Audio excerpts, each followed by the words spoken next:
আজি কণীৰ এটা ইউনিক ৰেচিপি বনাই আছে মানে মই কণী আমলেট কৰি আছোঁ তাৰ মিক্সিত পেষ্ট কৰি ল'ম পিঁয়াজ বিলাহী নহৰু আদা আৰু জলকীয়া এইখিনি পেষ্ট কৰি ল'ম এতিয়া কণীখিনি এনেকৈ পিচ পিচ কৰি কাটি লৈছোঁ এইখিনি পেষ্ট বনাই ল'লোঁ মই তাৰপিছত এইফালে মই কেৰাহী পাতি দিছোঁ কেৰাহীখন গৰম হ'লে তেল দি ল'ম এইফালে দিছোঁ মিঠাতেল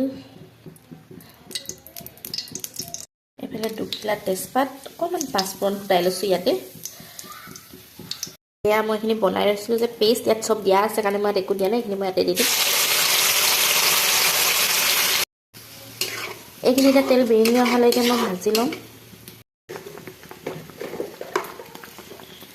ইয়াতে দিছোঁ নিমখ দিছোঁ হালধি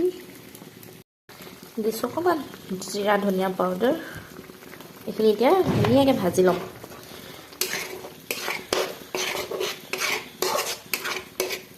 ইয়াত এতিয়া পানী দিব পৰা হৈ গ'ল পানী দি দিম গৰম পানী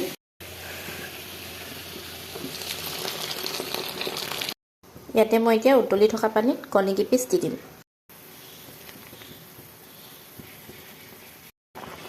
এতিয়া ঢাকি দিম লাষ্টত ধনিয়া দি পেলাই হৈ গ'ল আমাৰ আজিৰ এগ কাৰী